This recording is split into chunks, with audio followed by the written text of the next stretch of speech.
علماء احترام، معزز عامل نظام، خواتین اسلام، السلام علیکم ورحمۃ اللہ وبرکاتہ۔ وعلیکم السلام ورحمۃ اللہ وبرکاتہ۔ بسمہ تعالی والصلاۃ والسلام علی رسولہ الاعلی، اما بعد فاعوذ باللہ من الشیطان الرجیم، بسم اللہ الرحمن الرحیم۔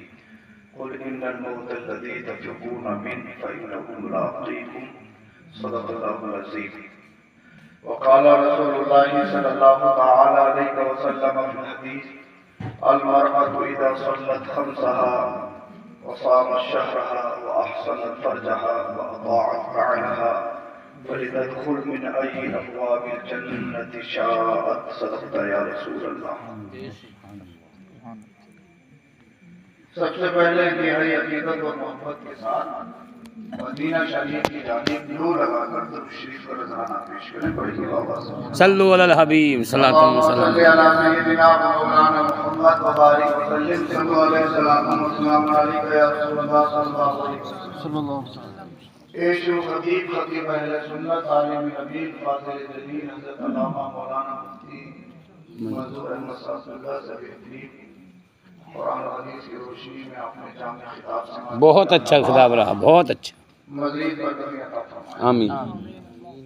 ممبر پاک پر تشریف فرما حضرت مولانا محمد مہراج الحسن صاحب کا تشریف رکھیں۔ سبحان اللہ۔ پیش حسین خان مصطفیٰ محترم مولانا نواز شریف صاحب کا تشریف رکھتے ہیں، اور خطیب، شاعر، ناظم ہر فن میں موجود ہے حضرت اللہ الحاج قاری عبد المعین صاحب کو تشریف رکھتے ہیں۔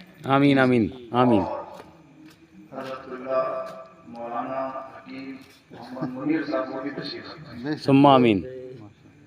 اور اللہ ان سب کو سلامت رکھے، آباد رکھے، شاد رکھے۔ ابھی وقت اتنا نہیں ہوا ہے جتنا آپ سوچ رہے ہیں۔ ابھی 22 بج کے میری گھڑی میں 55 منٹ ہیں، یعنی 10 بج کے 55 منٹ ہو گئے۔ تو ایک بات میں آپ کو یہ کلیئر کر دوں، 10واں 20واں 40واں تیجا جو ہوتا ہے اس میں اصل یہ ہے جو ہو رہا ہے، باقی کھانا تو زندگی کا ایک حصہ ہے۔ جی انسان جیے گا تو کھائے گا، انسان جیے گا تو کھائے گا، وہ زندگی کا ایک حصہ ہے۔ لیکن دور حاضرہ میں بالخصوص مہمانوں نے یہ سمجھا ہے کہ صاحب کھانا ہے اور آنا ہے، آنا ہے۔ اور جب بھی محفل کروائے ایک اچھے انداز میں کروائیے، اسی سے مرنے والے کو فائدہ ہوتا ہے۔ جی باقی کھانا ہے، کھانا تو آپ پوری زندگی جب چاہو لنگر کر سکتے ہو، رکا سکتے ہو، کوئی فاؤنڈیشن نہیں ہے۔ کھانا زندگی کا حصہ ہے، انسان جیے گا تو کھائے گا، مہمان آئیں گے تو کھائیں گے، وہ چیز الگ ہے۔ اصل وہ نہیں، اصل یہی ہے جو آپ پر ہے۔ اگر واقعی آپ کو اپنے مرنے والے سے محبت ہے، پیار ہے، آپ کو اپنے عزیز سے پیار ہے، تو اصل محبت یہی ہے۔ آئے کھایا اور چلے گئے، وہ محبت نہیں، وہ ایک فارمیلٹی ہے، ایک دنیاوی رسم و رواج ہے جس میں آپ اور ہم جی رہے ہیں۔ اصل یہی ہے۔ اب ہوتا یہی ہے، چیلوں کی محفل ہے، ابھی وقت بھی اتنا زیادہ نہیں ہوا ہے، بس یہ اچھی خاصی ہے۔ کھانے کے وقت پہ مہمان بھی بہت سارے تھے، اور صبح کو ممکن ہے کہ فاتح میں بہت سارے شریف نہیں تھے۔ انشاءاللہ۔ لیکن یہ بتائیے آپ ہم کو بیٹھے ہیں، ابھی تک جب سے میلاد شریف شروع ہے، کسی نے گالی دی، کسی نے گانا سنایا نہیں کسی نے کامیڈی کی نہیں کسی نے کوئی فحش گوئی کی نہیں۔ یا تو آپ کے سامنے اللہ کا ذکر کیا، یا رسول اللہ کا ذکر کیا، یا اللہ کے نیک بندوں کا ذکر کیا، اور بار بار یہ ہو رہا ہے کہ ہم جو بھی پڑھ رہے ہیں اللہ پاک اس کا ثواب ہمارے عزیز کو پہنچائے۔ آمین آمین آمین۔ یہی تو محبت ہے، یہی تو اثار ثواب ہے۔ تو جب بھی ہم محفل میلاد میں بیٹھے، ایک دم ایکٹیو ہو کر بیٹھے، حساس ہو کر بیٹھے، کچھ سیکھنے کی نیت سے بیٹھے، اور یہ محفل میلاد میں آپ کو بتا رہا ہوں، یہ محفل میلاد علامہ ابن جوزی فرماتے ہیں جی کہ جس نے اپنے گھر میں چاہے ایک ہی لمحے کے لیے میلاد کی محفل سجائی ہے، کوئی ضروری نہیں ہے کہ پوری رات جلسہ ہوگا، یہ بھی ضروری نہیں ہے کہ 10 لوگ تقریر کرنے کے لیے آئیں گے یا شعراء نعت پڑھنے کے لیے آئیں گے۔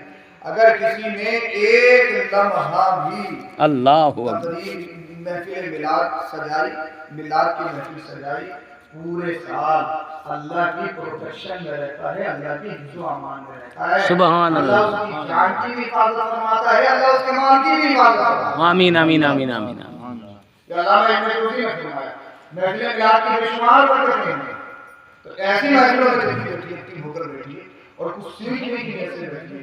اور کچھ علماء نے بیان فرمایا ہے ایسی محفلوں میں اگر کسی کو کوئی پرابلم ہے، کوئی بیماری ہے، علاج ڈاکٹر کہتے ہیں، ایسے ڈاکٹر سے ہاتھ کھڑے کر دیے، صاحب اس کا علاج نہیں ہوگا، لا علاج ہے، اس کی کوئی دوا کوئی میڈیسن نہیں بنی ہے، تو ایسی محفلوں میں بیٹھو۔ یا کسی کے پاس بیٹا نہیں ہے، بیٹی نہیں ہے، اولاد نہیں ہے، وہ پریشان ہے، دنیا میں گھوم لیا، تیبا کو دکھا لیا، روحانی علاج بھی کروا لیا، مگر کہیں سے خوشی کا چمن نہیں مل پا رہا ہے، تو علماء فرماتے ہیں، صوفیہ نے فرمایا محفل رسول میں اس نیت سے بیٹھ جایا کرو، اے اللہ میں تیرے رسول کی محفل میں بیٹھا ہوں، میں برا صحیح اس محفل میں لگانے کتنے نیک ہوں گے، آمین۔ پڑھنے والے نیک ہوں گے، سننے والے نیک ہوں گے، اے اللہ یہ نہ صحیح تیری رحمت کے فرشتے تو ایسے محفل میں آتے ہیں، اے اللہ ان فرشتوں کے صدقے مجھے اولاد عطا کر، مجھے بیماری سے شفا دے دے، شافی تو تو ہے، دینے والا تو تو ہے، خالق تو تو ہے، مالک تو تو ہے، رازق تو تو ہے، کسی ڈاکٹر میں شفا نہیں ہے،